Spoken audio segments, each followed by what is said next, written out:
All right, good evening, everyone. I'd like to call the meeting to order. This is our regular council meeting for August 28th.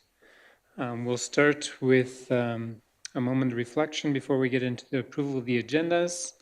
There'll be a few additional items to the agenda that we'll add, the first of which will be an opportunity to share public statements and for each council member to share a statement as well. So we'll do that in place of the section for the good of council. So tonight, calling the meeting to order, and I'm going to start now with a moment of reflection, and then we'll get into the approval of the agendas.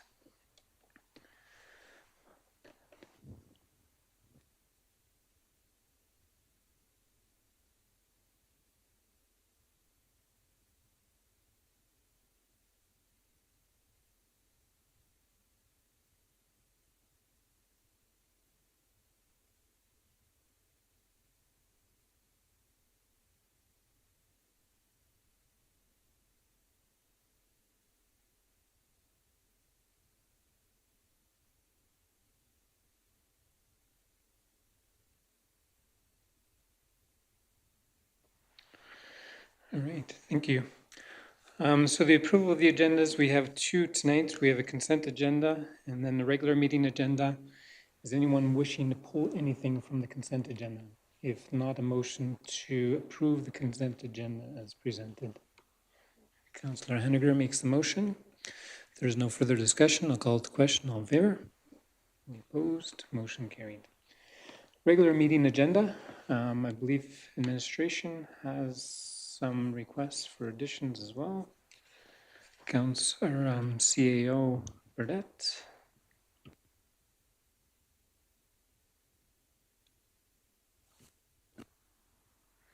One is a in-camera legal at the end of the meeting, and the other is in addition to new business regarding the 150th celebration. And we'll add that as J8. And section for the good of council, we will adjust that to a public opportunity for statement. And with those three modifications, a motion to approve the agenda as modified. So moved. Councillor Van Hagenbos makes the motion. Call to question. All in favor? Any opposed? Motion carried. I'll start off right now by just we are going to make a public statement. The public statement has been issued. We will read the public statement. Then each council member will be provided an opportunity to be able to share some of their thoughts, concerns, and feedback based on some of the events that happened over this weekend. And so I will start first.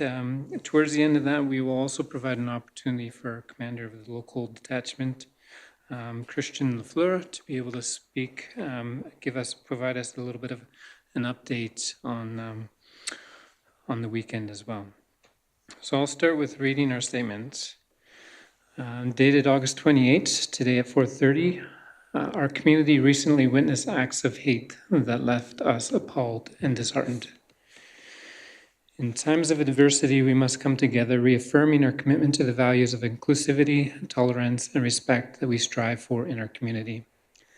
The Pride in the Park event was held this past Saturday at Centennial Park. It was a beautiful day where members of the 2S LGBTQ+ community and allies came together to celebrate diversity and inclusion. Despite a few disruptions, the event was considered a success. The Fort Macleod Pride Committee hosted a drag show at the Empress Theatre on that same Saturday evening. Unfortunately, this event became the target of a vile act of hate and vandalism. The act of vandalism damaged the building and negatively affected the event.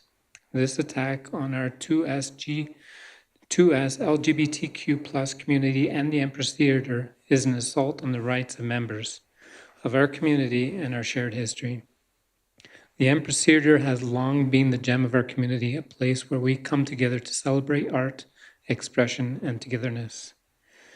That same evening, the community flagpole and pride flag were torn down and burned. These acts of hatred toward our 2S LGBTQ+ plus community strikes at the heart of our values of freedom of expression and choice we cherish in our community and our beautiful country. We are committed to ensuring that every person in our community can live without fear, knowing that their rights are safeguarded and their freedom to express themselves is protected. The Town of Fort Macleod administration and all council members condemn these heinous actions unequivocally. We stand united with the 2S LGBTQ+ community and the Empress Theatre Society in our determination to seek justice for those responsible. The RCMP is currently investigating this matter, and the town will be working with them to ensure this is handled appropriately.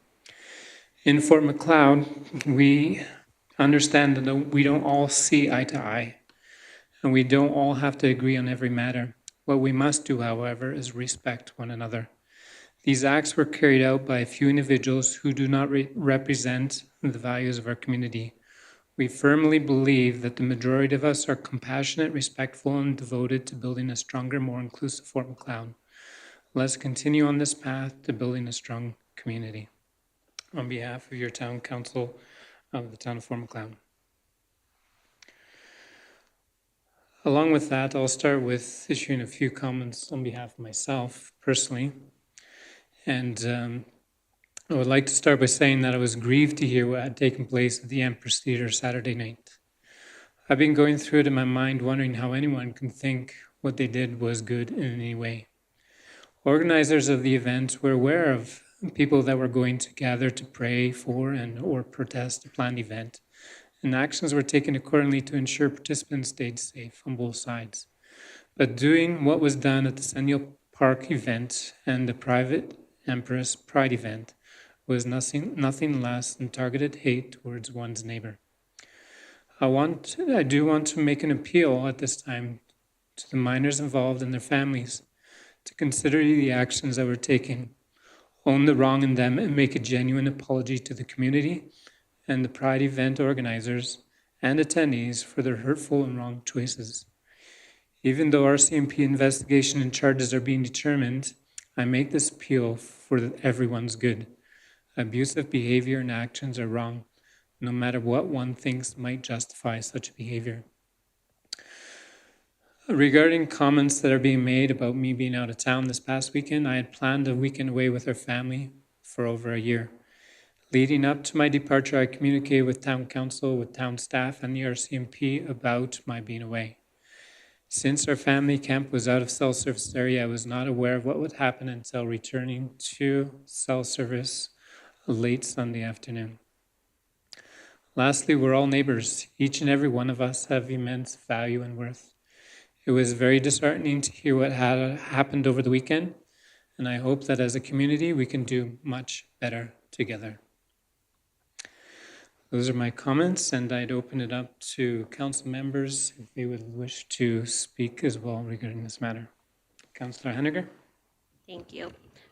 Tonight in our gallery, there's a lot of people here that I saw in our community at our event. As many people know that, and I'm speaking from the heart with this one, as many people know, I was there this Saturday welcoming the Pride Committee and the Pride event in our Centennial Park. What started off as very positive, and I will say positive because I do believe the protesters were peaceful in nature.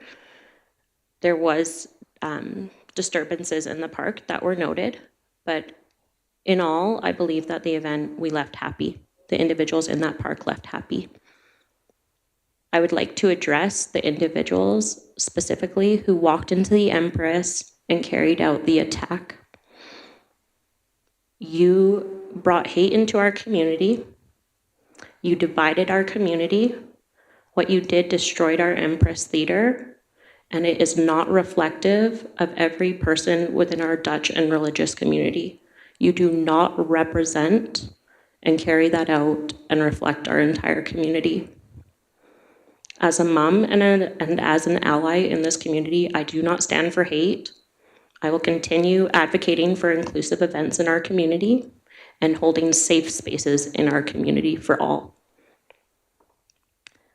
This weekend has been filled with immense tears and emotion in our household, and I want people to feel safe in our town. and I will continue doing that as a town councillor, even if I face repercussions from the individuals that carried out that attack. I would also like to say that social media presence is very much heightened right now. Please be aware of your actions and what you are putting on social media. It is causing more violence in our community than you can believe. It's carrying into our schools, our churches, and everywhere else into our community. Please stop. Do better, be better. You do not have to walk into our public buildings in the town of Fort Macleod and to face them. You could have stayed home on Saturday. Thank you.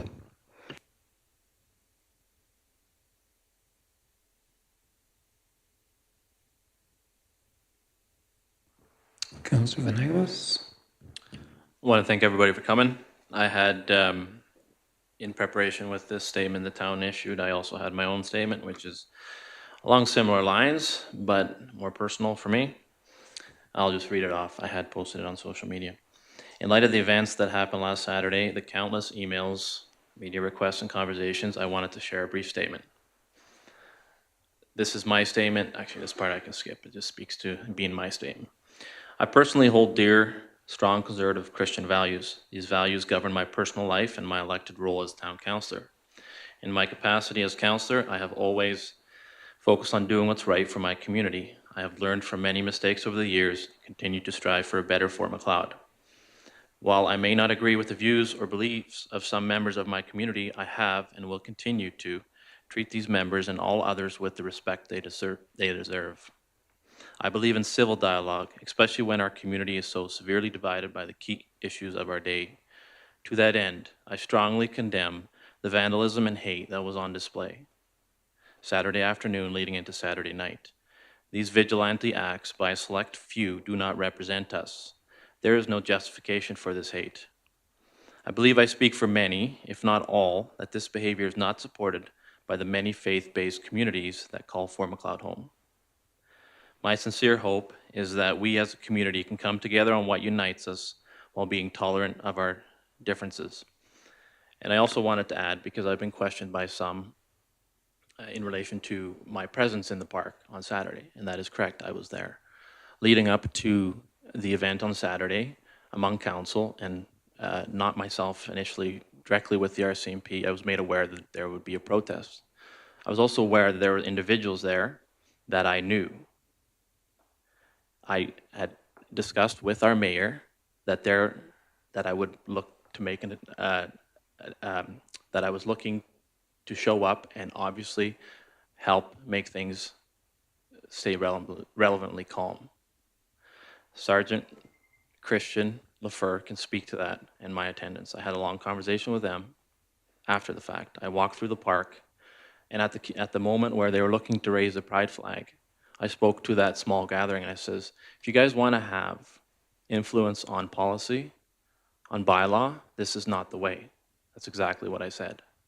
Now, people can have their opinion of what I was doing there. That's what I was doing there.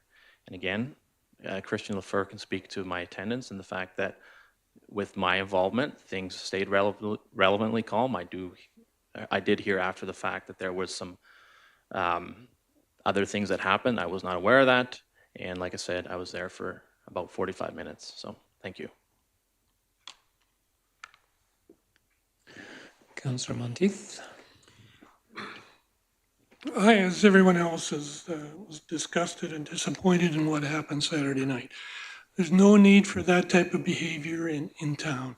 If we have differences, we should be talking about them, not acting out like that. Groups putting on events should not be subjected to what happened. No one should have to go through that. And we have to ensure that any group putting anything on is not subjected to the abuse that happened. Unfortunately, the actions of a few taint everybody and should not take away from the fact that most residents are very upset about what went on and would not condone what happened at all. Discretion against any group is against what our community stands for. And I hope that what happened will serve as an impetus so that next year that people are more understanding and more diligent about what's going to happen, and we don't have any further incidents like this. Thank you. Councillor Wolstenholme? I don't have a long speech, which is normal. I was very upset and disgusted by what happened on Saturday, and ashamed for our town. We can do better, and we should do better. Thank you.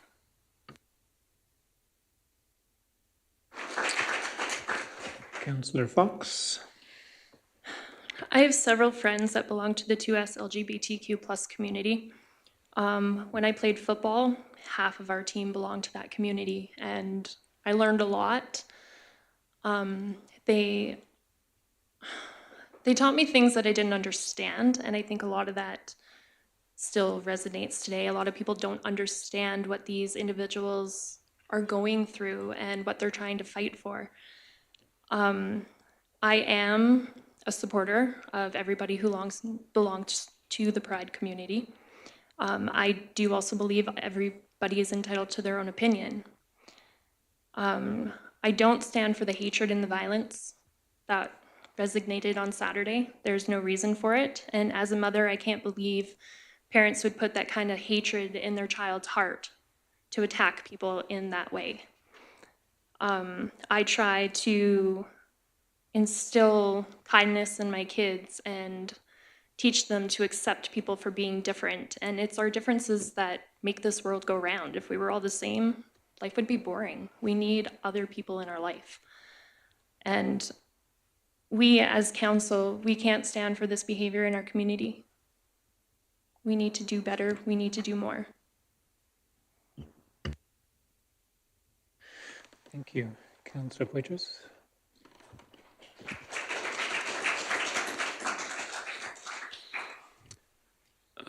First off, thank you to Mayor Fader and my fellow councilmen for their words this evening. I appreciate all of you. And thank you, everybody, for being in attendance tonight. Your presence is very inspiring. I wholeheartedly endorse this message, which we've read out this evening. For those of you who know me, I'm not a man of many words. When thinking about what I wanted to say tonight, my brain was just going everywhere, and I felt like I could ramble on and on and on about things, but I won't bore you with that. I'll keep it short and sweet.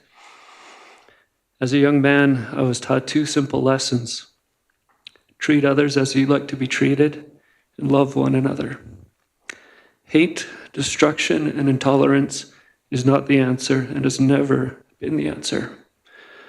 Peace, understanding, love, unity, communication, and forgiveness is what will drive us forward and bring us together. That is what community is all about. And we all belong in this community. I would just like to say that if anyone in this community has concerns or ideas or anything else you want to say, please reach out to us. We've received a lot of emails, a lot of positive feedback, a lot of concerns. We want to hear from you, so please reach out to us and we will continue this conversation. Thank you.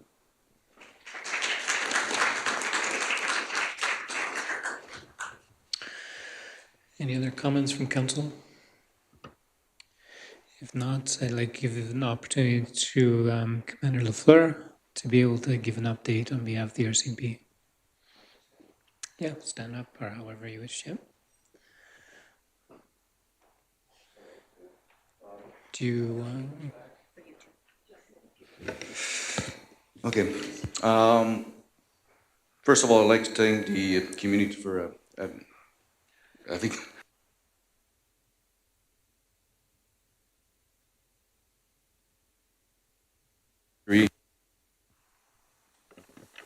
I noticed some chemistry between police officers and the community.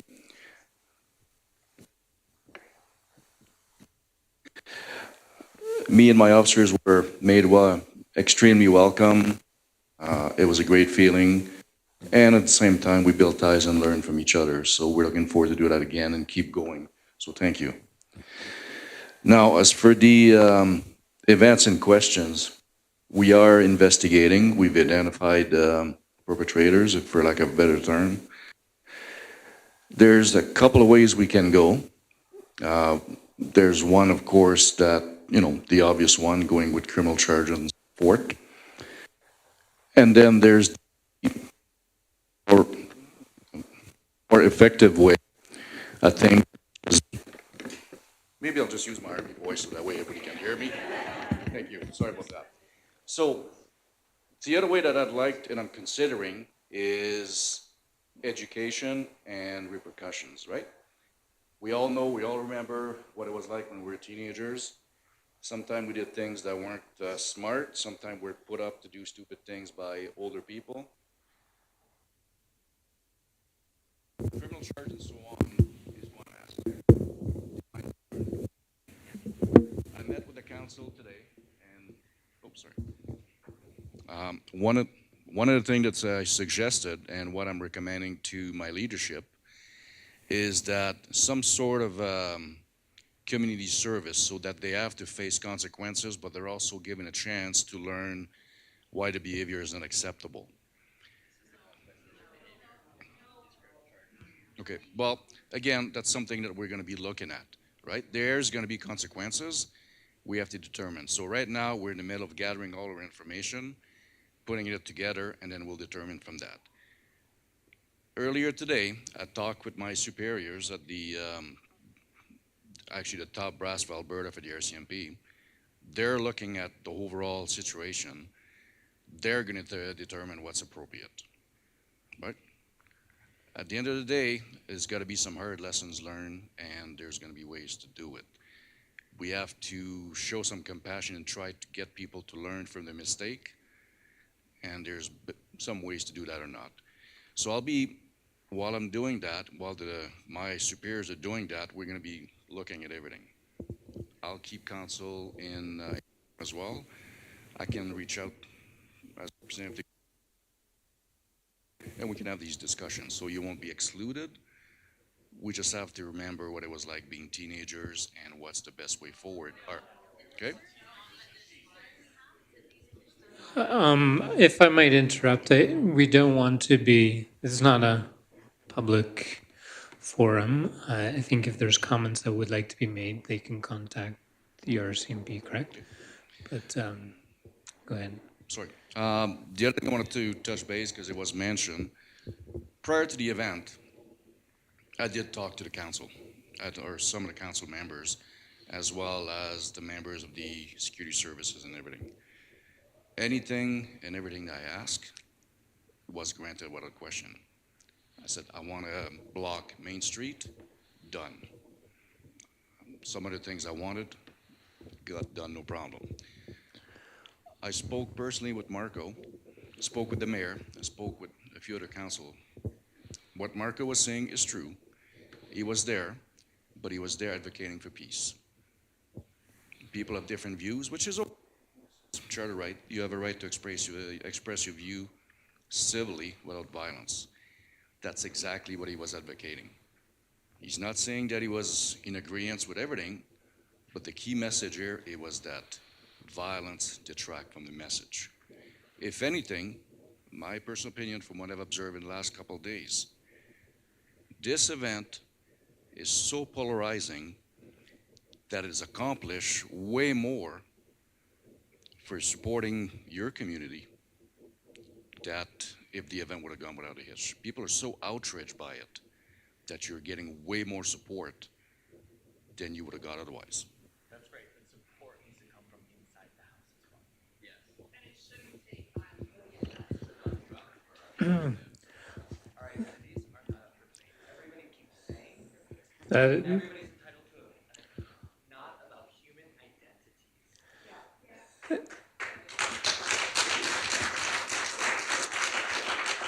Okay. If you had any other further comments, Christian, otherwise, that's good. I'm good unless there's something you were wondering. we do want to thank the RCMP for the service you provided over the weekend. I know it took a lot of effort and energy from your force. And I hope that together the RCMP can work with the community in coming to the right resolve.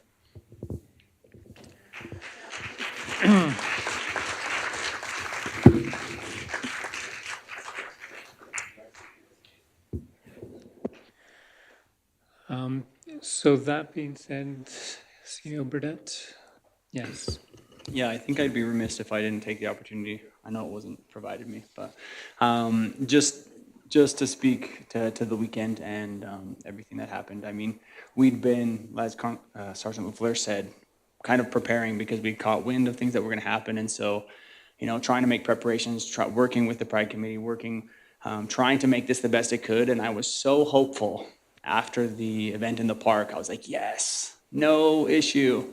And then just absolutely devastated the next morning to hear of the things that had happened that night. And so just wanted to add my voice to all the messages that council has shared, that, you know, our community is built on respect, built on love, built on inclusion. And without that, we can't build a real community. I appreciate all the voices that have come forward in support and in unity, trying to, you know, make sure that it's loud and clear that this isn't up for debate, right? These are human rights. These are people's ability to be a part of this community. And so thank you. I do ask your patience, those of you who have emailed, many emails, that we'll get back to you. And, you know, we're trying to do our best and administrate and try to kind of be consistent in our messaging and try to, you know, relate to you, and hopefully we're getting it all. And if we don't get it, send us another email. That's usually not a problem, right?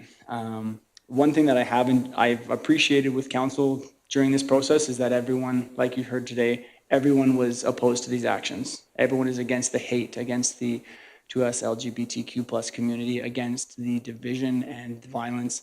And I just want to let you guys know that sincerely from my heart, that I'm against this. I'm against anything that tears our community apart, against anyone that removes the rights and freedoms of the 2S LGBTQ community or any other community for that matter. And so I just wanted to make sure that was loud and clear from town administration and myself personally as I stand with the statements that were made today. Thank you so much.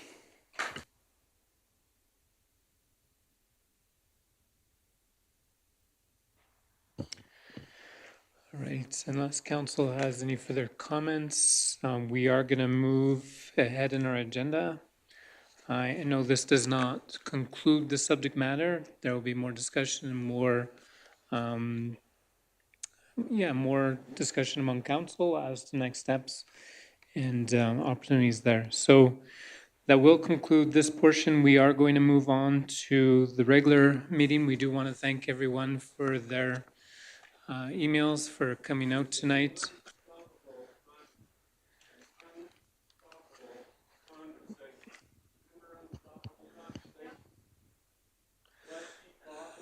And that's all right. We do thank everyone for coming, and I hope that those conversations do keep going. Yes. All right. So moving on then to delegations, and we did have Sergeant Christian Fleur giving us an update on community stats on behalf of the RCMP. So did you still want to provide a quick briefing on that, Sergeant? Yeah, we'll maybe give a couple minutes for people to adjust and then go from there, yes.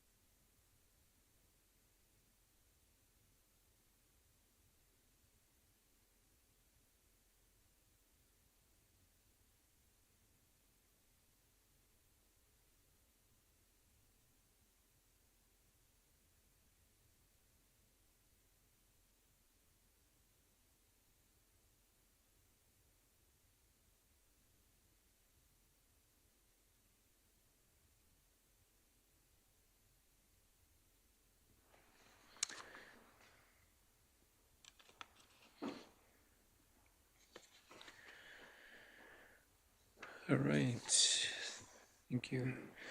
So Sergeant Lafleur, if you may provide us a little bit of an update on the last quarter within our community, it would be appreciated.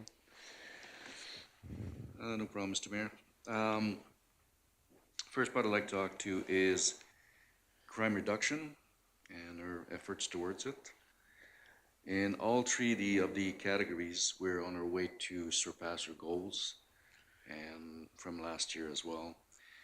I've created a partnership with a local gazette that focuses on weekly snapshots of the event of the week prior, criminal activities and so forth. This has increased our visibility, which was one of the goals of our work this year, and the accountability. That way, the citizen of Fort Macleod and Willow Creek know exactly what we're doing, number of calls we're responding to, and what we're doing about it. The comments from the public and from the council member that I've spoken to have been positive.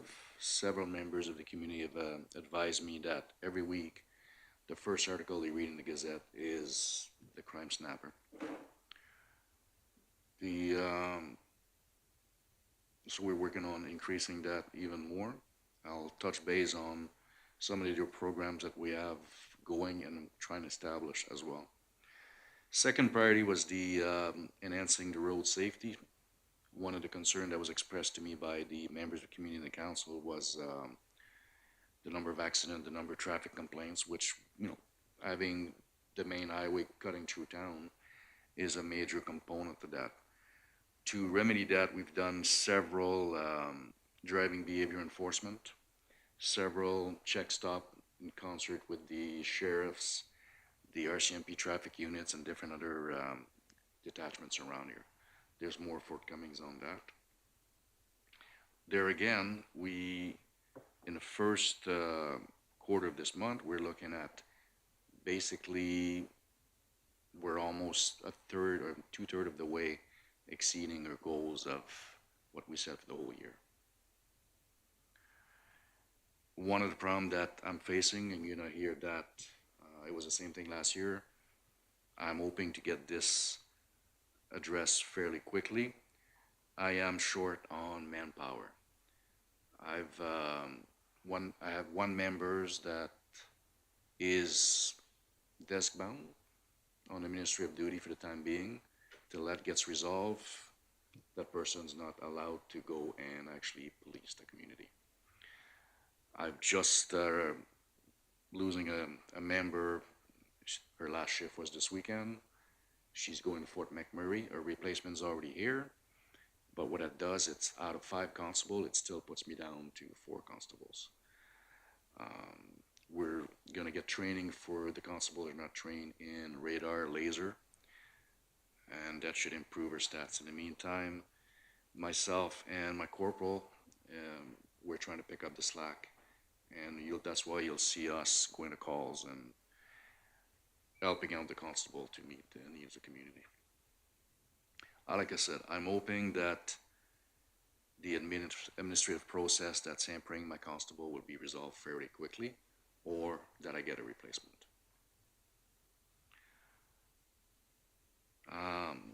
Third priority was to be clear, accountable, and transparent. We're going to be looking at doing some town halls meeting to try to set up the priorities for next year, to gauge the satisfaction of the citizen of the town and what they'd like us to do for next year. We weren't able to do it in that first quarter, but it's okay. It was too early in the year to determine the priorities for the upcoming year. We've increased the foot patrols and the school visit when school was on, as well as the presentations. I've told my constables, I've told my corporal, I'm holding myself to the same standard, is I want you guys to be seen. I want you to interact with the community and develop those ties. To that effect, I said, if you want to go for a coffee and you want to go and talk to some people, I'm all for that. If you want to spend an hour or two talking to people, having a coffee, as long as there's no call, but you're making connections, it's great because that's what we're supposed to be about. The last thing that people should feel when they see a police officer is fear or uncertainty. If you talk to people that remedy that, then it'll also help you out in different investigations. We have a problem with school presentation, although we are on track to meet their expectation, is some of the presentation I wanted to bring to school. Schools were balking a little bit. For example, one is a texting and driving presentation, which is very effective. The reason being is the person that's doing the presenting, as a teenager, suffered a near-fatal accident, and as a result of it, she's got some brain damage, difficulty of speaking, and everything. I brought that presentation to Claire's home when I was there, and teenagers being teenagers, I'm not sure if over the long term it made a difference, but in the immediate future or immediate time, it did make a difference. Some of that presentation, some others I was told can be triggering, so the schools don't really want it here in Fort Macleod. So we're trying to find something else that we could bring that delivers the same message.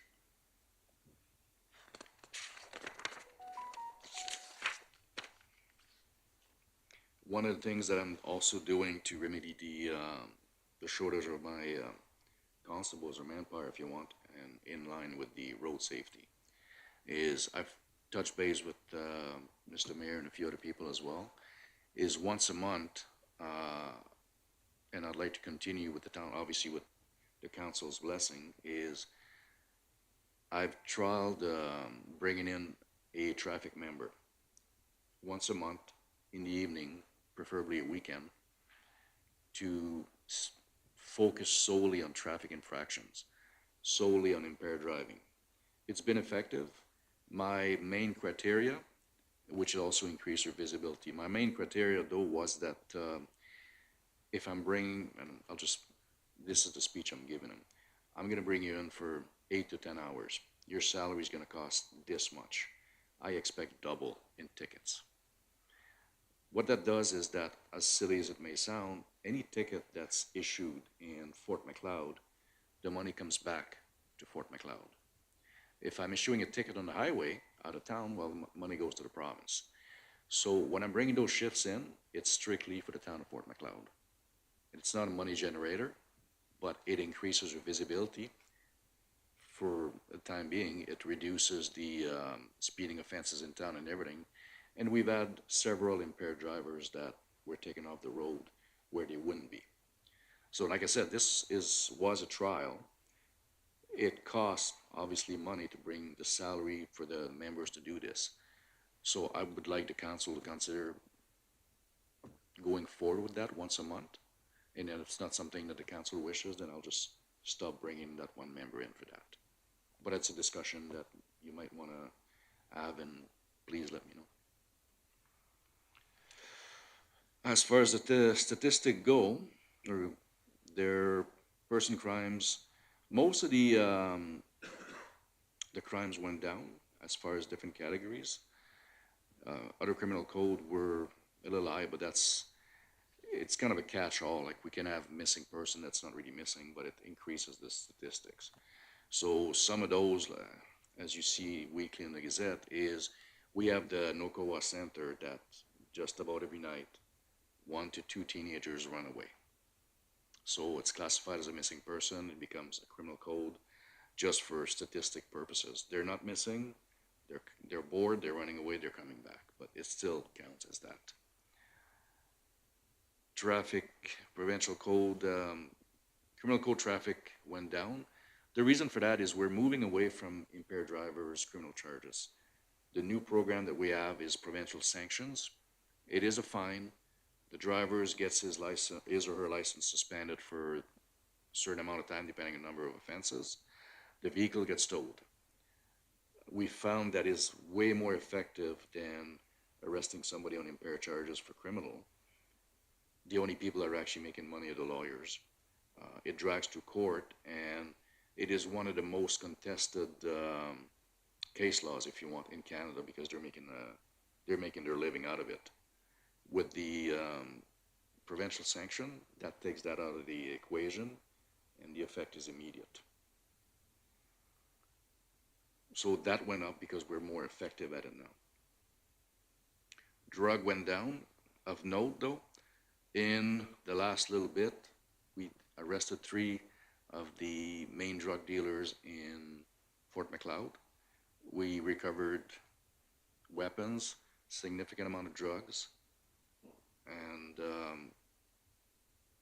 I'm just going to say that the court decided what to do with them, and they're back out now. So we're going to keep going, trying to eradicate them from Fort Macleod.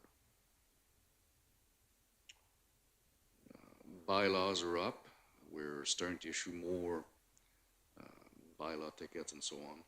The only concern with that, though, is with the discussion that we have is provincial offenses, criminal code offenses, when it goes to court, everything is paid by the province. In bylaws, the town has to pay for those court costs. In order for it to be effective, the town has to pay money. If the town doesn't pay court costs, then it's becoming a laughing stock because they know that it's just a piece of paper that means nothing. So I've been kind of reticent to enforce some of the bylaws, but that's something that maybe the council can discuss later. Motor vehicle collision, by the nature of the 2 highways, it continues to be our main source of complaint every day, and that's gone up by 7%.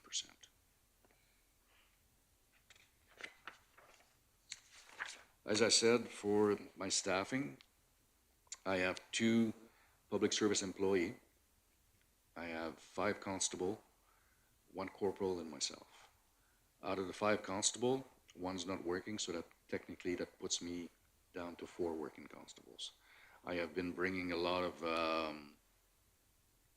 overtime people to cover the shifts that couldn't be covered.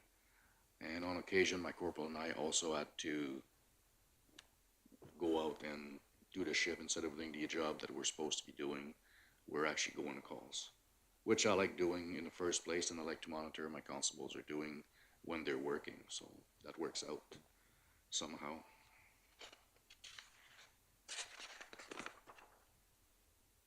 And that's it for me, unless you have some questions.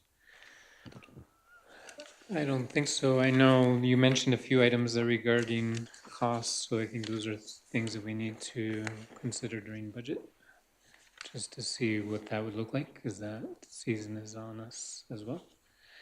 Does any council members have any other questions? Comments? Overall, the stats look positive, like you said, but always room for improvement.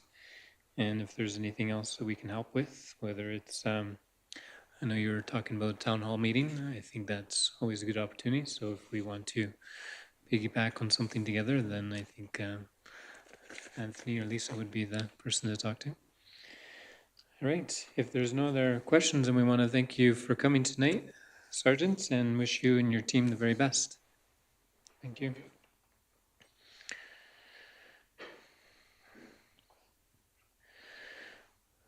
All right, so the next order of business, since we have no public hearings, is carrying on to new business, of which we have 8 items tonight, and we'll start tonight with the first one, Provincial Historic Area Guidelines, and we'll defer that to our Adrian Pedro to introduce this topic to council. Good evening, council. Haven't done this in a while, so got to get back in the groove. We are asking tonight for council to approve $15,000 in funding for a consultant to come in and update our provincial historic area guidelines. The current guidelines have been in place since the 80s, so they're quite outdated, quite frankly not being used in the downtown area. So this, in our opinion, is a functional tool that would help both the business owners and our development officer when going through those planning applications.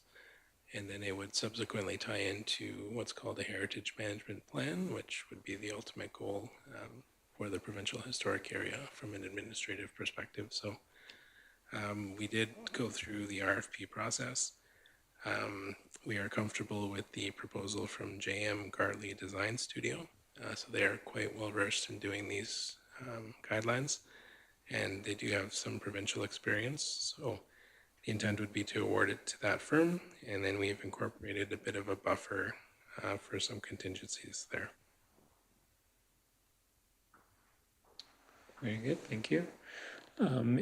Anyone on council prepared to make a motion as per the recommendation?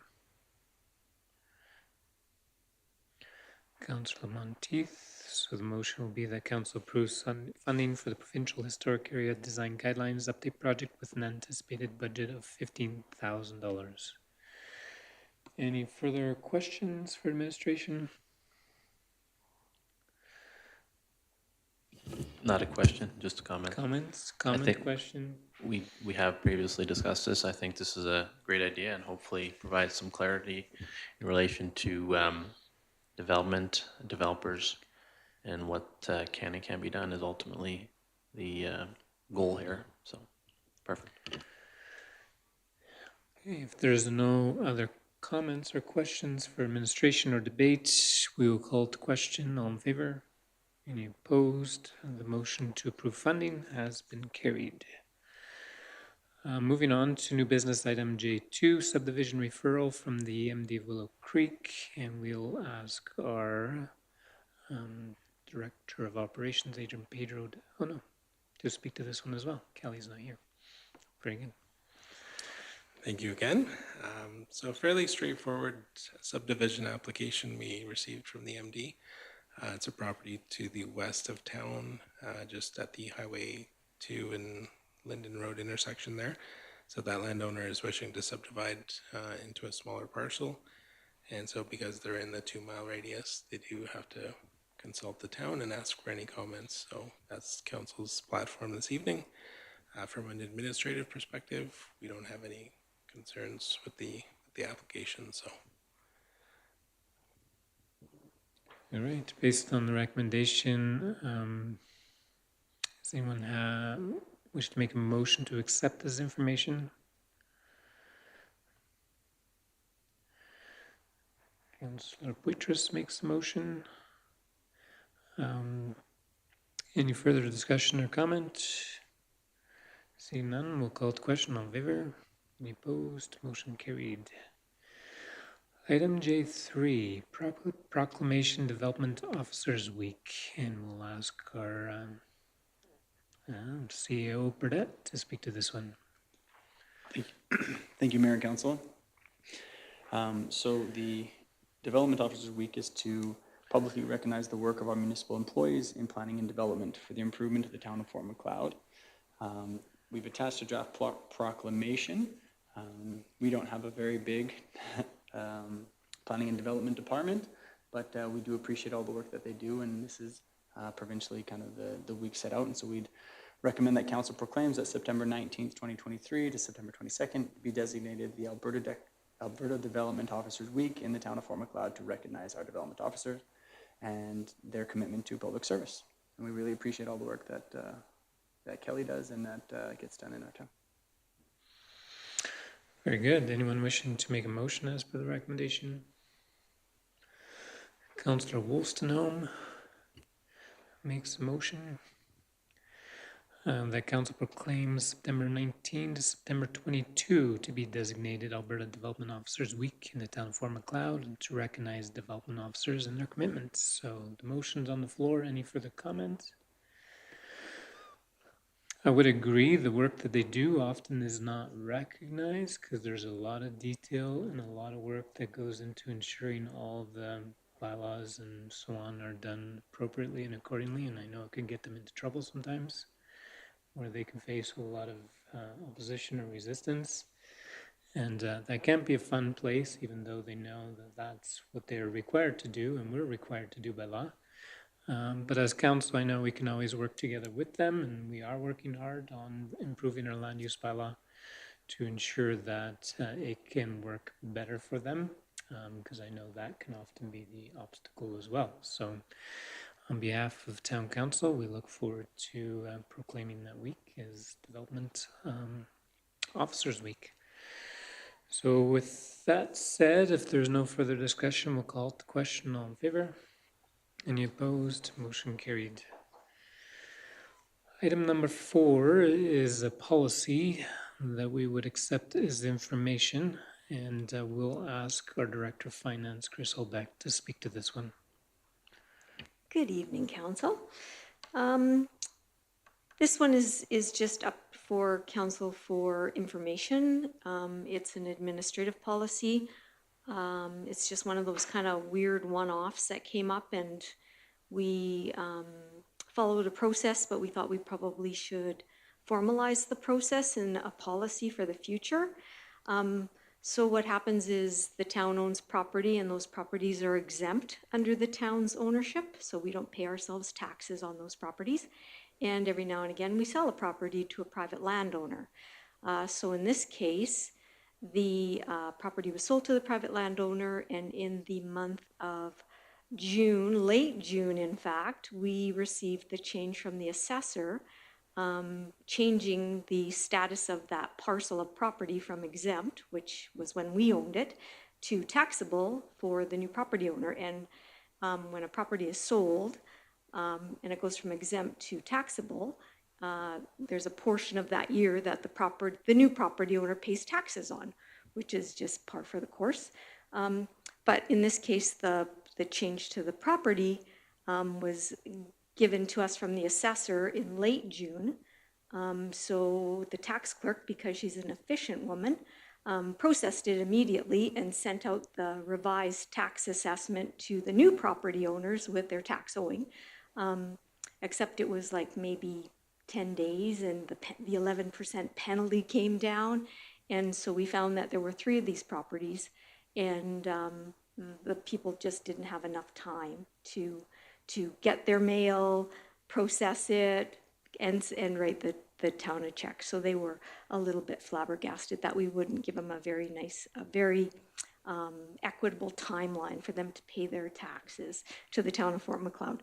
So we just formalized it in a policy that when we get those kind of changes from exempt to taxable, and we receive them in the month of June, doesn't matter what year, in the month of June, that we don't process them immediately, we hold them, and then after the penalty date of July 1st, then we will make the change and process and send out the assessment to the new property owner, and they will have adequate time to pay it.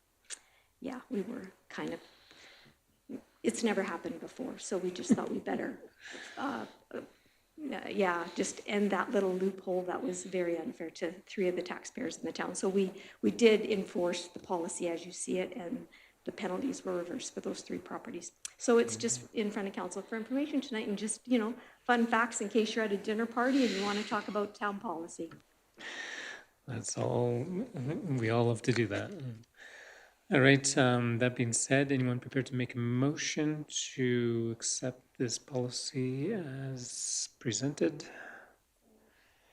Councillor Fox makes a motion. Any discussion or questions on this policy? So this transaction doesn't happen, it happens in the land sale. It just, sometimes that tax adjustment happens during the land sale, but maybe it's because they don't have an actual assessment on the land? Well, no, there's always an assessment on the land, but it just becomes taxable versus exempt when we own it. So, and it's just a timing thing. Like, we just process it, they have to pay some taxes because now it's a taxable property for the portion of the year that they own it. But it's just, we process things so quickly because we're a very efficient organization that they get their tax bill, but they don't have enough time to get the mail, process it, and get us the check before the penalty date comes into play because it's a new property for them. So this just makes it more fair. Yeah, from town to private owner, I can see where that is an issue, but private to private, that No, this is transaction just takes exempt place. this is just from town to a private owner. It doesn't affect anybody else, just us and them. Very good. All right, the motion is on the floor. If there's no other comments, we will call it the question. All in favor? Any opposed? Motion to accept this policy has been carried. moving on to request for proposal on RFP, which is not for our affordable housing initiative, and we will ask our CAO, Anthony Burdett, to introduce this to us. Thank you, Mayor and Council. What you have before you, the Affordable Housing Initiative, I mean, it's been a while in the making as we've worked on it, reviewed it, and taken a look at what our options are to try to more or less accomplish the goal and part of the strategic plan for council to increase the number of affordable housing units to help the sector of families and individuals who would benefit from some more affordable housing options. As stated in the package, these specific lots are selected as they were back in February 27, 2017. A motion was passed regarding affordable housing that council donate these lots 19 through 23 as possibility for affordable housing with the understanding that other lands may come available. And as council and administration have discussed this, we've decided that we can hold true to that commitment made in previous years, and that the best option would be to invite individuals, groups, associations that have the wherewithal and the ability to make an application, that they'd be able to provide an affordable housing proposal, and that the best proposal would be selected, and that the lands would then be donated accordingly to that organization. I hope that council has had the opportunity to go through it in great detail. We are going to go through a few pieces today because I do feel like it is of utmost importance that council's on board with the content, as it is a big decision, and it's not something that that council has done, at least not to my knowledge. We haven't gifted land for an affordable housing and actually followed that through to fruition. So if you can take a look at the RFP, we'll just touch on a few items, and I would gladly answer any questions if you got items as they come up so that we don't forget them, so that we can address them, and if council has any direction for administration. Yeah, I just wanted to make sure I didn't miss what I was going for. So as you can see, as I kind of already covered off, our initiative to increase the number of affordable housing units. The units in question are on 9th Street, and they're mapped out in the back of the package in Appendix A, showing the site on 9th Street between 3rd and 2nd on the north side of 9th Street.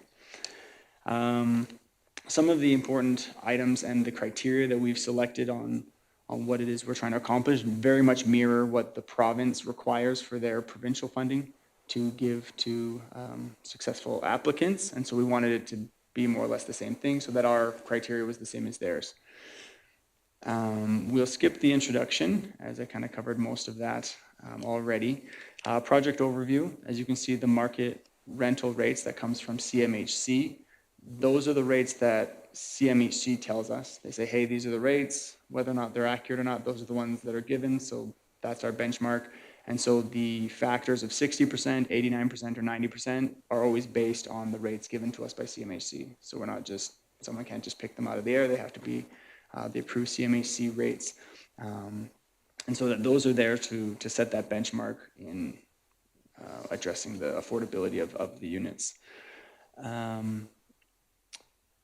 I already addressed the site information. Just let's take a look at the eligibility criteria. Make sure that we're all on board with these items. Now, initially, experience with affordable housing was a requirement. And we did receive some interest from a number of people who haven't yet tried their hand at affordable housing, but they've done a number of housing initiatives, and they requested that, perhaps it's a preferred, right, that they have a housing experience, or that they have affordable housing experience specifically. And so in experience, we says preferably contractors, builders have affordable experience, but obviously building management experience and construction experience, like that has to be there. So hopefully council's on board with that. I thought that was, we've got a few groups that are associated with our local community that are looking to get into and support our community in that way. And so it doesn't exclude them from making an application. Obviously, property management and the ability to maintain and manage a property is very important, whether that be affordable or otherwise. It's very important. The financial viability, obviously, we want to be able to have proof that they can actually get this done and run the operation legitimately, so that we're not getting ourselves into any hot water. Obviously, local laws. The timeline that we have set there is initiated within 12 months and completed within 36 months. Now, we're reasonable in those terms. I think that's a good benchmark that we want to set. But depending on funding, like the agreement might be 12 months after funding is approved or received or something like that. So there's some flexibility in the agreement that we might work in there. The rent affordability table, what this shows, this is more or less borrowed from the Alberta government. It's the same thing that they use, so that this would demonstrate to anyone who's making an application what has to be the makeup of their rental affordability. So there's three types. There's in the affordable housing units, there's minimum rent, which is 60% of market rate, and then there's mid-range rent, which is below 90%, above 60 but below 90. And so a minimum of 10% of the units required, the minimum of 10% has to be 60%. A maximum of 30% is allowed to be market or near market, so that's anything over 90. And then the rest could potentially be that 60 to 90 mark. Initially, we wanted to make that the same as the province, so that it was this just consistent. We've added that we would like 20% of the units to be barrier-free, ensuring those with disabilities have an opportunity to housing. I already mentioned kind of management capability and the requirement there, because that's a huge piece of this, is being able to manage it successfully, as the funding will be tied to a 20-year commitment to manage it as an affordable space.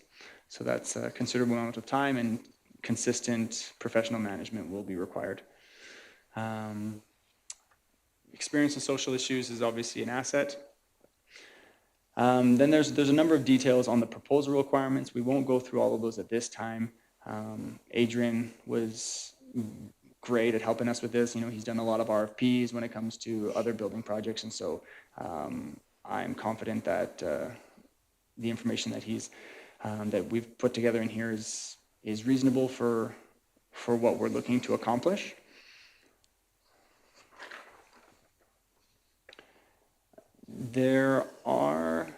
When it comes to the evaluation process, we've put together some criteria, and I know we had a bit of a brief, some communication earlier today when we were discussing this, to how we're going to measure this, right? Hopefully we get multiple applicants. We'd love to see, there's potentially 4 who've approached us in the past who are interested, and so we'd love to see 4+ applicants to the project. We do know it has quite the quick turnaround, but in the criteria, you can see that we've awarded some points. Obviously, experience and track record, 15 points awarded for that. Project approach and innovation, 20 points for that. Property management proposal, 25 points, as that's a huge one. Financial viability, 20 points. And references and past performance, 20 points. So this kind of grading rubric was developed just to make the selection process easier. Today, after some further discussion, we would like to add, and this is in the new version, we'd like to add that the town may make the decision based on a number of factors, and that this is a piece of the decision-making factor, but that this rubric won't carry more weight, right? That the town gets to make a full decision. The new draft has specific language regarding the town's ability to make the decision based on a number of factors, and that this is one of them. Just so that we don't tie ourselves into a corner that this one checks the most boxes, but for another reason, maybe it's not the best. Maybe council feels like another decision is better. So we just wanted to make sure that was clear for those applying, that council retains the right to make the decision that they feel is best for the community. And so speaking to that, the timeline, the RFP release date would be tomorrow. if this was to be approved by council.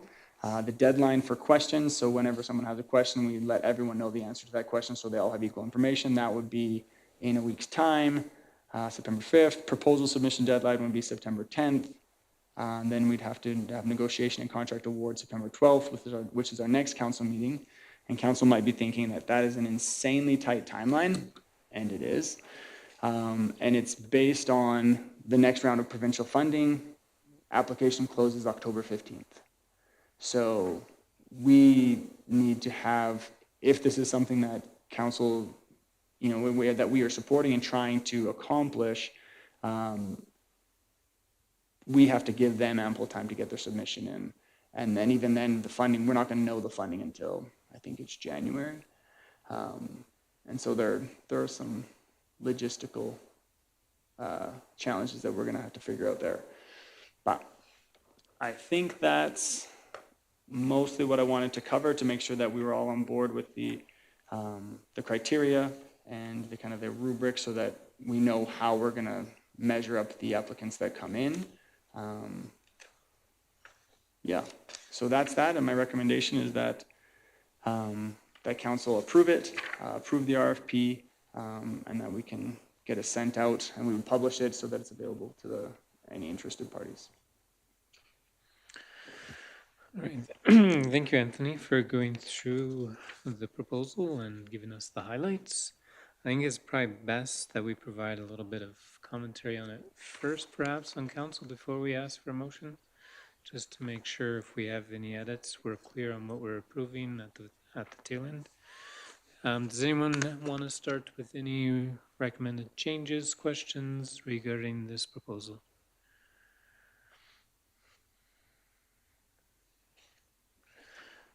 Councillor Henniger? Just with the tight timeline, if it doesn't go through, would we be looking at a rework of this RFP? Say we're back now end of September, nothing has gone through. Would we be reworking it a little differently or still continue and leave it open? I'm just, if the process isn't followed and those individuals can't get what they need to get this going. Mm-hmm. Yeah, I think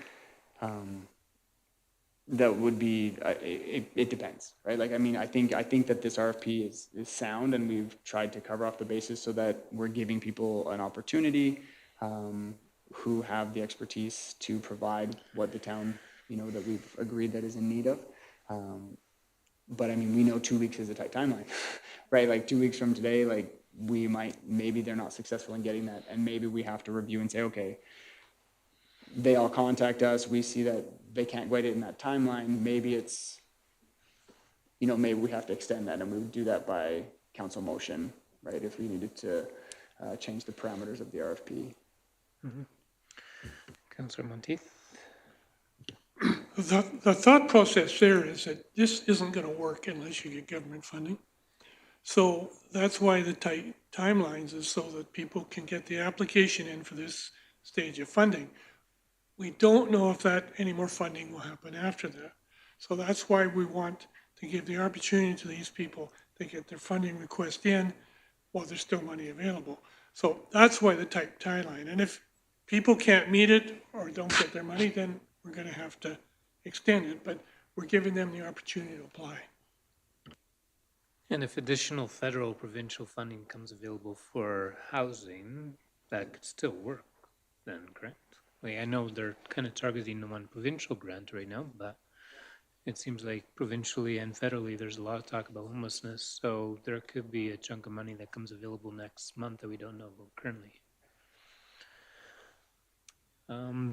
Few questions I had is that I think you addressed that a little bit already, that we are not required to accept any of the proposals, correct? Yeah. And part of the criteria I think that we need to really emphasize is how does the project fit within the community and the neighborhood? I know it's a residential area, and I think it's critical that they provide some kind of a presentation on why they think the proposal is best for those 5 lots, which I think should require a commitment to some kind of community engagement process as well. So if they can outline that in their proposal, I think we're attempting to write that into our land use bylaw, but I think if we can have it in this proposal somehow, that they would outline how they would do that kind of, I think that would help a lot. So yeah, both the appearance of the building, how it fits in the neighborhood, how it fits in the town proper as a community, like what is the benefits of their project to our community for McLeod? What do they see being the positive impacts? And then I guess last piece is accountability. Like I'm assuming that there's some legal way that we can enforce that they follow through on the RFP. Yeah, and I mean, like if the province also provides the funding, there would be their legal ramifications that they have to follow through or they don't get that funding. Yeah, so we would work it into our contract, in our land sale and our contractual agreement that they follow through, right? Like that's, we'll leave that to the lawyers, but similar wording to what the province would have with them when they receive the funding. So is there any possibility that they would do this project without provincial funding and meet the criteria? In discussion with some of the potential people, because like I said, the people who have worked with us in the past, we looked for feedback.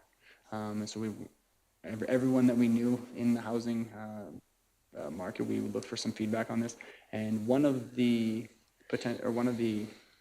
people interested said that there was a possibility that it could be done with just the CMHC funding and not the provincial funding. So there are some possibilities around there.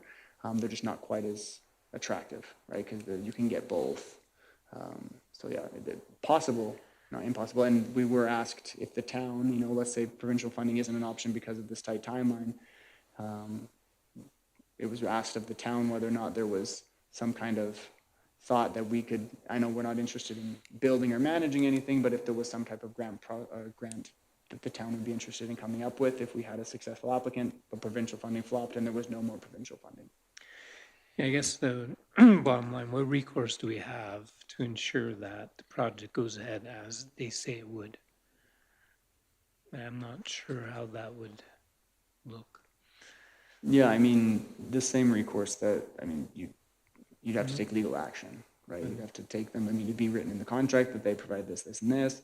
But I mean, essentially that's the same contract that the province would have with them with their funding, right? That they have to comply with these or, yeah, and like I said, I wonder if it would working not with be our good lawyers. for them to put that in their own proposal is how they will ensure that they stay accountable to their proposal. Then it's a bit self-policed instead of us policing it. It's a thought.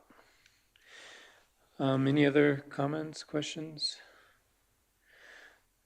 This is a big deal for the town. Like, it's the first time that, like you said, we're doing something like this. So we want to make sure have we been able to talk to any other communities that might have done something like this?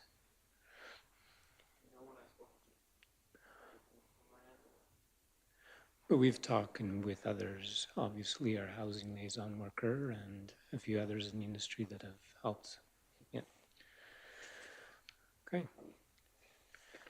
Any other comments? Anyone prepared to make a motion on this? I know we don't have the final draft of the RFP, but And just so I can clarify, so the motion would be as amended, and that would be including community and neighborhood fit potentially to the evaluation criteria and a community engagement outline in the proposal requirements.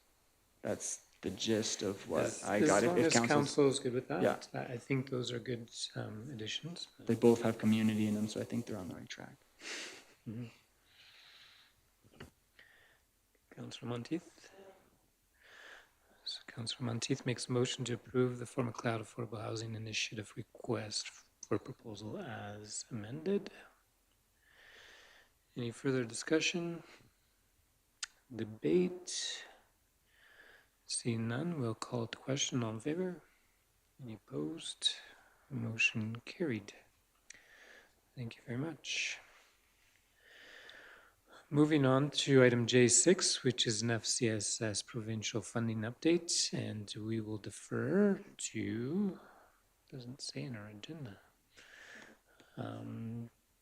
Yes, our Director of Community Services, Lisa Gillingham, will speak to this one. Thank you. Good evening, Council. In July, Administration and FCSS was provided an update with the provincial funding agreement for FCSS, and they received a 4% increase from the fund, funding, sorry. That 4% equates to just under $12,000 split over the 3 years of the funding contract. So not a significant increase, but an increase nonetheless. So we're happy that FCSS can receive some additional funding. On that note, the town is required to pay a certain percentage, which is 25% of that funding as well, based on the provincial funding amounts. So we currently are paying $30,000 a year towards the FCSS program. And we are only required to pay just under $25,000 based on that 25% of the provincial funding. So while we do have a significant amount above the required amount, we would like to present council with the opportunity to also increase their current funding amount by 4% if they so choose. We can do it in a couple different ways, just address the 2023 year tonight and then go 24 and 25 in those subsequent budget years, if council's even interested in considering an increase to their funding. But again, we are well above the required amount from the province. It's just for council's consideration if they would like to increase it and match that 4%. Thank you. And is this time sensitive, or when did we need to have an answer by? It is not time sensitive. We could always just adjust the 23 budget this year if council wishes to do that. And then other than that, we would address the 24 and 25 with those budget years if you didn't want to make a commitment to all 3 years tonight. What would be your recommendation for tonight? Just do the 2023 or deferred budget cycle that's coming up next month? 23 would be nice to decide tonight, and then we can address the rest at budget discussion. Yeah, totally up to council. Councillor Henniger? Obviously, if there's no discussion, I would be in favor of having that 4% increase on the 2023. So is that your motion? That is a motion for the 4% increase on the, so that's $1,200 per year right now? Yeah, and that's for the 2023 that I would be making that motion for. So that council increases FCSS funding by 4% for the 2023 year. Okay, everyone's clear on the motion that's on the floor. Any further discussion? Seeing none, we'll call the question. All in favor? Any opposed? Motion carried.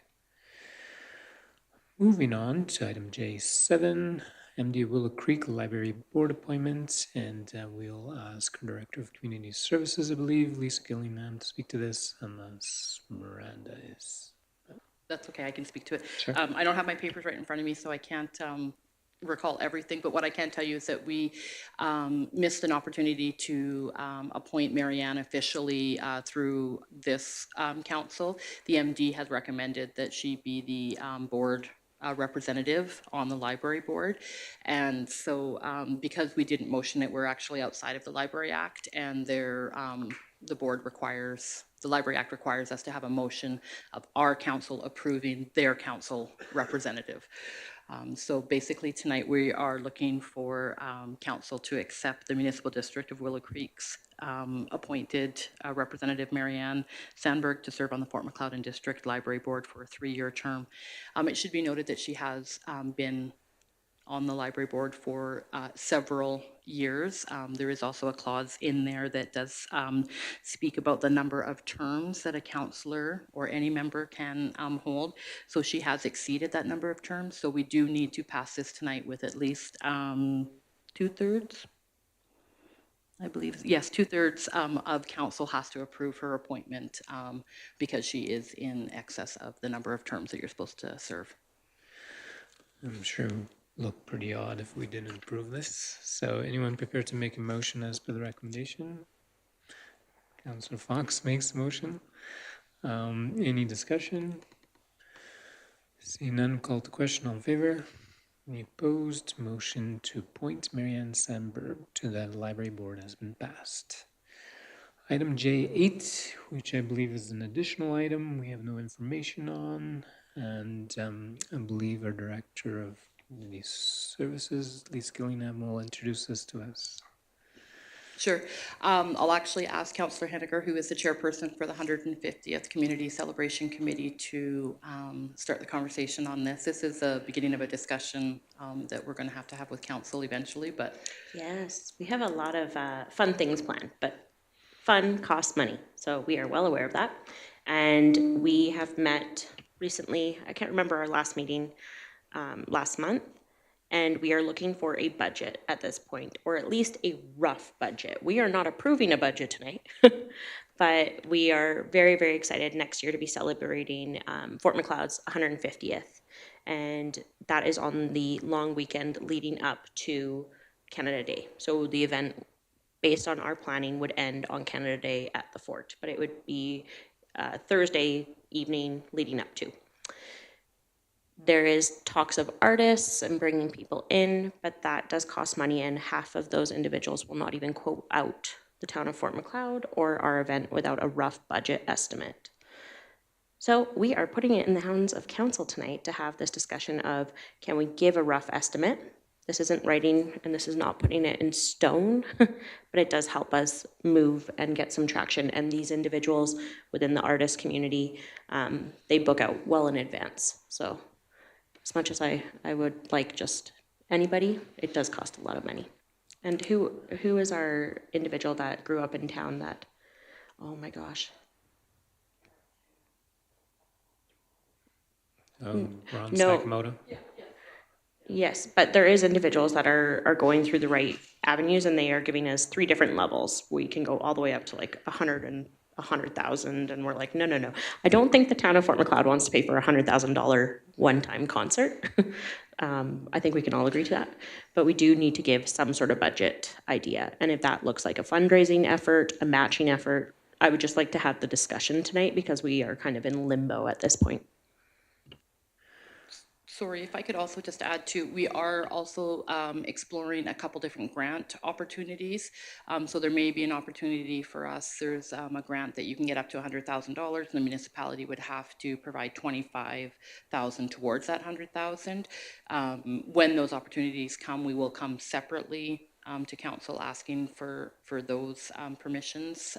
But there are other ones too that are just event-specific grants that we would be applying for. So it's not without, we're not asking council to be our only supporters for this event. So tonight's not a hard number. We're looking for a range. Do we have a recommended range? Like, are we talking $50 to $2,000? Are we talking 100 to 250,000? That one. Is there any ideas among the committee as Do you know how much artists cost? There are starving artists that charge more than $2,000. We need to, yes, they're very expensive. Groups, and what we've seen in Lethbridge area, they can be upwards, and I believe, Lisa, don't quote me, but close to 30,000 starting.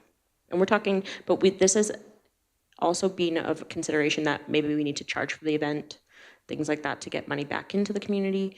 This is all very gray area because we cannot apply for basically any of our grants without this information and budget estimate. Again, estimate and quotation put into our grants. So at this point, we're kind, like I said, in complete limbo.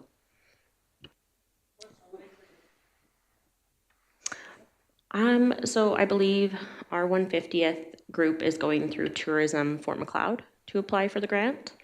And the likelihood, based on not only its 150th celebration, which is super exciting. It's not like we're celebrating a 7th year kind of, like, it's a huge celebration. So we're anticipating that we would hopefully get that approved, but we don't know.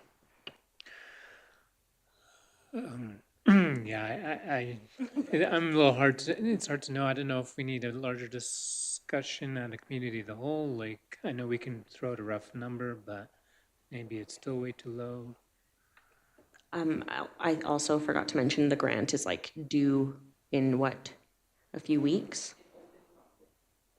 Opens the 15th of September and closes October. So the committee of the whole, we could have a discussion if we needed to. But like, does anyone? Don't go Anthony, quoting do you have artists, ideas, they're very or expensive. do you have a suggestion on how to handle that? I mean, I don't. This is, given the item was a little new and I've been gone. I think the consideration council, we should consider, right, like the magnitude of how we want the event to be. Like, I don't think we want to cheap out on anything. I mean, if it might be, I think it'd be wise to get some reference points, like what does $30,000 get you? And if that's enough, and Mackenzie's like, oh, I said 30,000.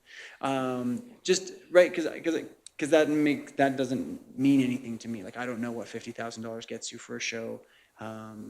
Right? Maybe you have to make it worthwhile. Maybe it is a larger amount and we have to charge a small, an admission or something. But it's, I think, I don't know if we're all feeling a bit, just without that, without some information or kind of reference, it is a tough one to. Right.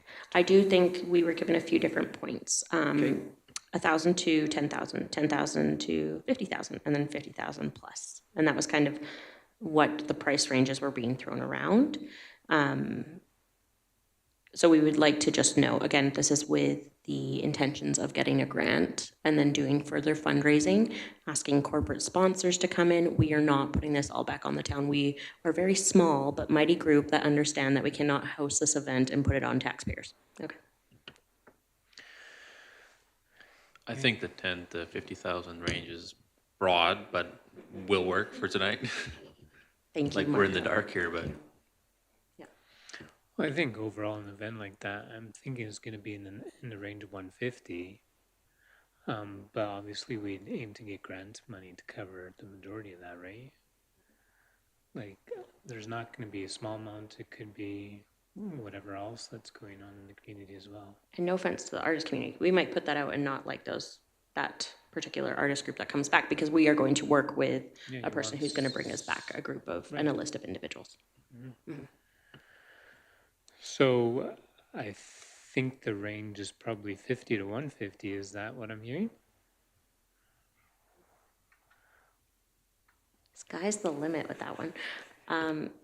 I know our organizers, they're cringing over there thinking about the fundraising and grant writing. But I would recommend, on my behalf of what I've seen with this group, is 50 to 100, but that was with, again, the grant in place. And this is loose, this is not concrete, this is just to get our grant writing going. So, yeah, if we're going to do a celebration, I think we only have 150th once. So the next 50 is another 50 years later. So I think, yeah, that's right. So I'm not saying there's no limits, but on the other hand, I think we want to be able to celebrate our community so I'm not sure how we motion this. Like, it's a hard one to motion because we don't know where it's not in the budget, it's not anywhere, but I think it needs to go into the budget come this fall, right? So maybe we should ask our Director of Finance what she recommends. How much money we got?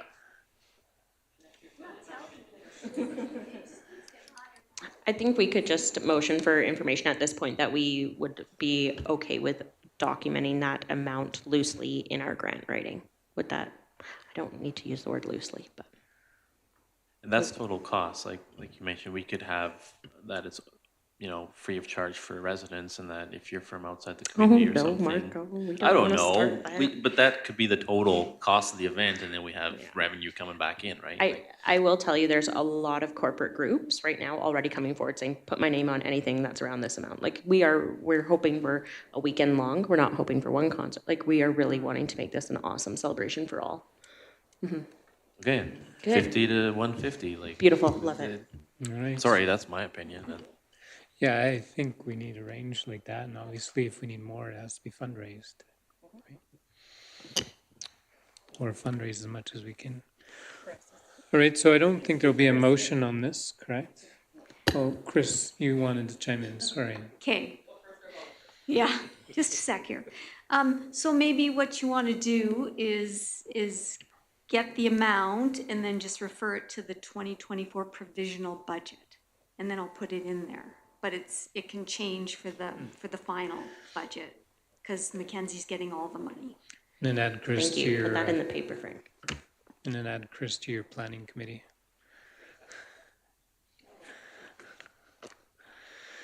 All right, so I don't know that we need a motion on this, do we? Or do we want to put it into motion that we recommend adding budget item to our provisionary budget in the amount of 50 to 150? Anyone prepared to make a motion? Yeah. Anyone prepared to make that a motion? So moved. Councillor Van Hagelbos makes a motion. Any further discussion? Call the question. All in favor? Any opposed? Motion carried. Moving on then to our administrative reports. This is our quarter, and we have July's reports included in this agenda package because the end of July or beginning of August, we did not have a meeting. So there's a number of reports there, and definitely appreciate going through all of them. Anthony, did you want to provide a few highlights from them for us, or defer to your staff to provide highlights from theirs, or how would you like to proceed? In the previous, I think we had them in our consent agenda, but we liked the opportunity to be able to highlight some of the items. So. Yeah, and when I first started, so almost a year and a half ago, is when it was switched over to being the consent agenda, so it was just included there, but I think council and administration, we thought there are some items that get missed when it's in the consent agenda, because I don't know whether we go over it quickly, and so being able to identify a few key items, I think, is a good practice. I can take a look, I can go through mine and identify a few key items, and then I would defer to my team members to highlight a few items in theirs. Yeah, and as you said, this is for July, because we haven't had, it's for the period ending in June, but it was for the, I guess, if we had a meeting in July. Anyway, I'll quit rambling. Some of the things that I think highlighted, the summer hours pilot program, very well received by staff, surprise, surprise. We're still meeting with Livingston Range. That's been good. We still have to work towards a joint use planning agreement. The government delayed the deadline, and so we've got more time to do it, but we're still working towards that, and so that's happening. Yeah, a few items. Let me just see. As you can tell, I did not highlight some highlights here. I think some of the big items, the residential housing that's happening on 9th is huge, right? The first row housing is in. We worked a lot with them. And the first 9-plex, right? And so we can see in the near future, we're gonna have a lot more housing come online. And that had to do with a lot of kind of pre-work. Right now, the work's no longer my work, but there's a lot of meetings and a lot of things there that went into that.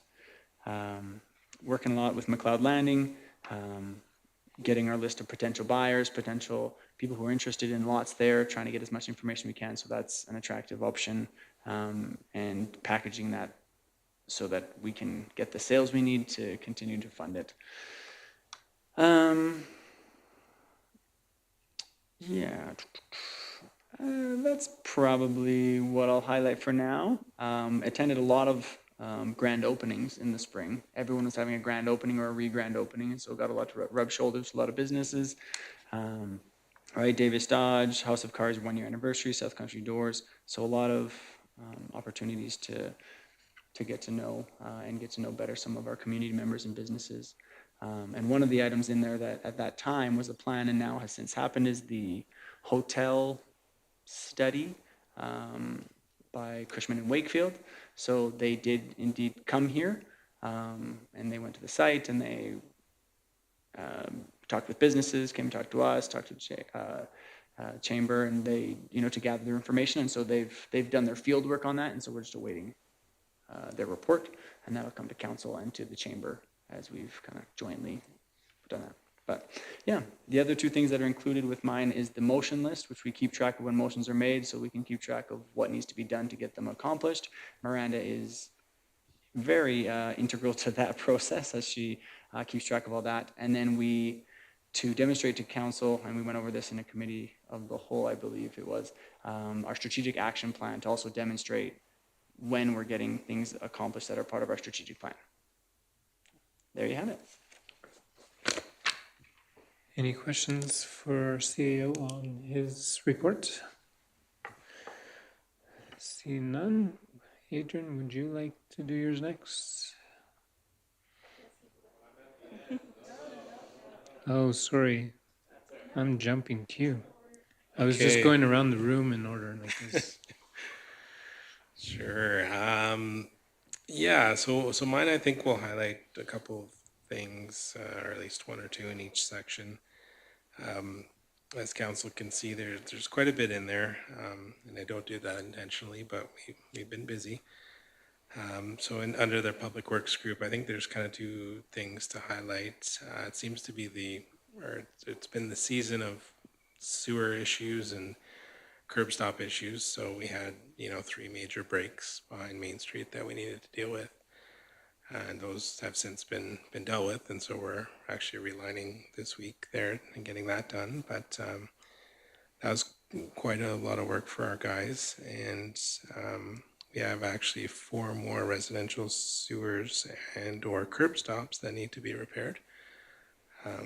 So just a lot of issues in that department, and certainly delayed some other initiatives we were trying to do, but we are chipping away.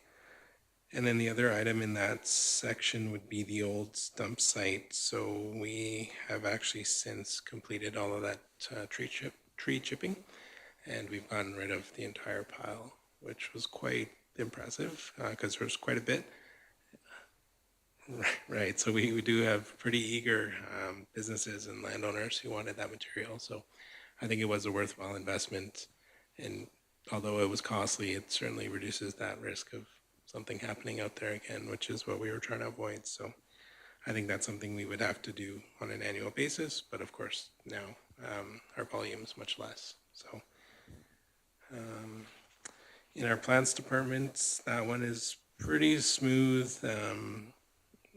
Pretty regular operations there. The one thing I would highlight is that we've made some changes to our waste disposal there.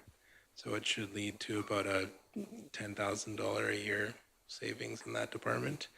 And that was just going through the motions of trying different contractors, getting GFL involved with that, and kind of having a little bit of a competition between our current and a new provider there. So that was a successful endeavor there. Parks and facilities, felt like it was important to highlight the scatter garden. So this year, internally, we took on what we're calling Phase 2. And Phase 2 essentially has expanded on what was done previously, which last year was just quite a simple walkway and a pad at the end. So we've really expanded that area, added quite a lot of landscaping features, and made that a lot more inviting. So it's almost complete at this point. Just some pergola and sign installations going on there now, but we should have that done in the next couple of weeks. But that one is nice to see come together and actually be used for scattering ashes there. Under planning and development, Anthony kind of touched on it, but as council can see, there's been a lot of land sales going on. And that 9th Street, I know at the time of writing that report, there was only the 2 lot sales closed there, but since then we've sold all the lots, I think. I don't think there's any more available down there, so that has been going quite well. Under the major projects section, so I did want to highlight the service request item there. So as part of the asset management program, we have introduced a program called Service Tracker. And what essentially that does is it's essentially a work order system. It ties all the work to a particular asset. So it allows us to track items like cost, how long it took to complete something, divides it into categories. So at the end of the year, we actually do have some data in terms of how many requests were for, say, grading a road or snow clearing, etc. So I did want to highlight that, and we did include the quarterly report that system generates. So that is included in Appendix A. And so if we can turn to that, that front page of that report is essentially a summary. And it does just highlight total number of requests that we processed through that system, you know, how many are still open or were opened at that time, how many were closed. It does allow us to track time and costs. Now, I would note that that's not fully in use at this point, so those numbers are probably a little low, and mileage as well. But it is interesting data, and I think it's quite useful in terms of administering some of that work. So I felt it was important to highlight that. And then I will note as well the gravel road improvement program. So that's the one where we've decided to put in that policy and allocate some funding to paving gravel roads. We did establish within the policy what's called a priority index. I did want to highlight that for the purposes of including that priority index. So in Appendix B, we do include a breakdown of all of our, or most of our gravel roads, and then what they would score in that priority index table. So fast forward to today, everybody would be aware that we did do Sergeant Wild between 12th Avenue and the end of the co-op lot, and that was based on this table here. So just wanted to give council a breakdown of how we came up with that conclusion. And quite simply, the priority index is based on traffic volumes, road classification, which is essentially based on the composition of the vehicles on that road, what type of maintenance that occurs on that road, how difficult that road is to maintain, and then the number of driveways on that road. So as you can see in the list, you know, top three are relatively close with an index score of 18, 17, and 15. So at the end of the day, when we do receive a call saying, okay, why is that road done versus another road, we can essentially look at that list and explain that decision. So that's all I wish to highlight. Open to any questions.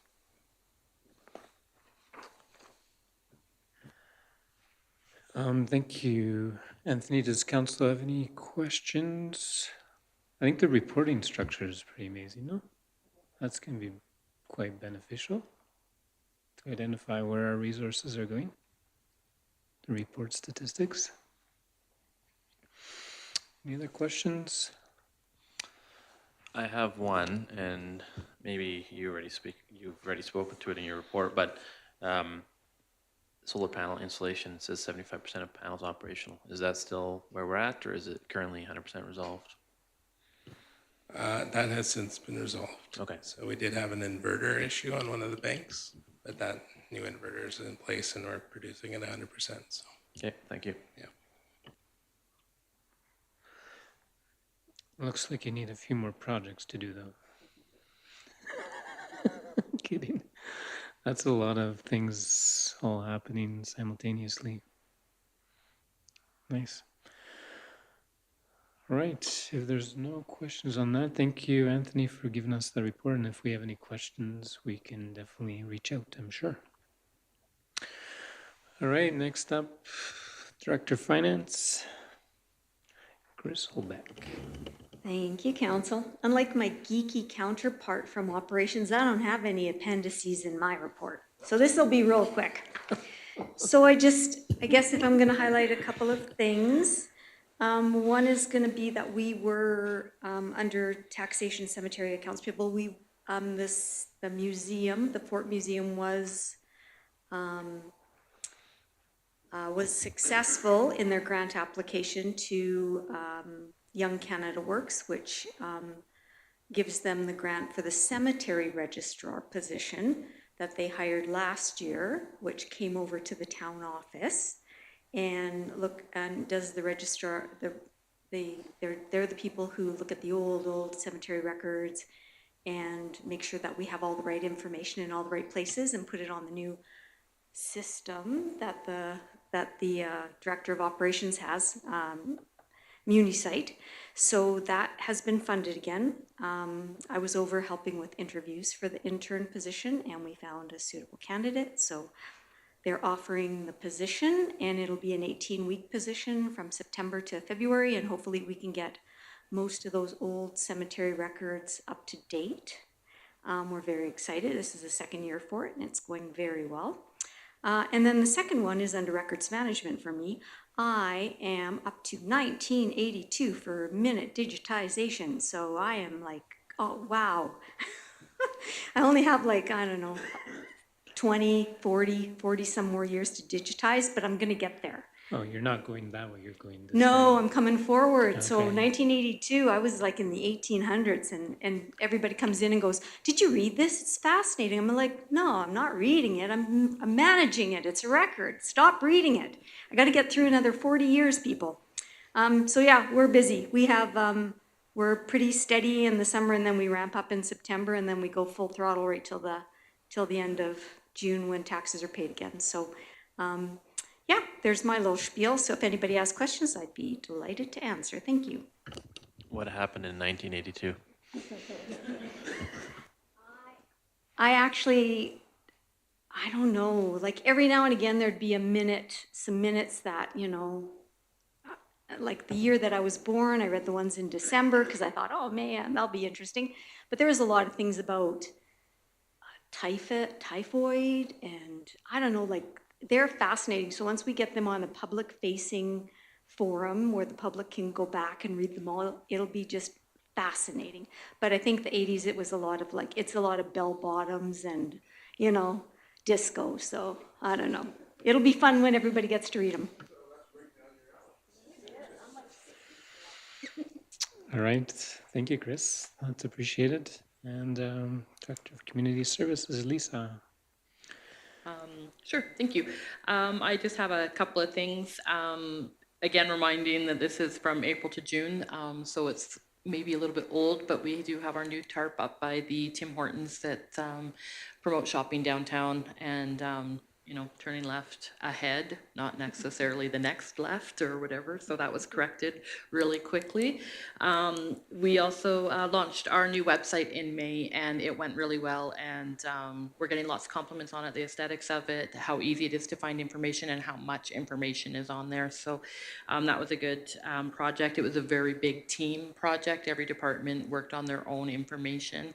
And I don't think reading the website that you would realize that there was about, 6 people that each did their own piece of that website, and that there was a bunch of different authors to every section. So it was a really big team effort, and I think it went very well.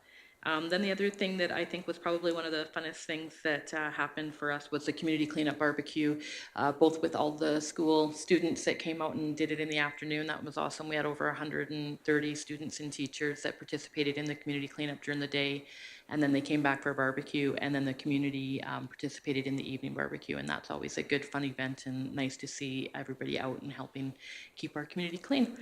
And then the other thing that I wanted to highlight was that as soon as the application opens, we are ready to apply for the Lethbridge Community Foundation for a accessible swing and surface in one of our parks. We haven't determined exactly which park yet, but we would like to add an accessible structure for wheelchairs or strollers, however that needs to look. We haven't exactly determined it, but we are working on that.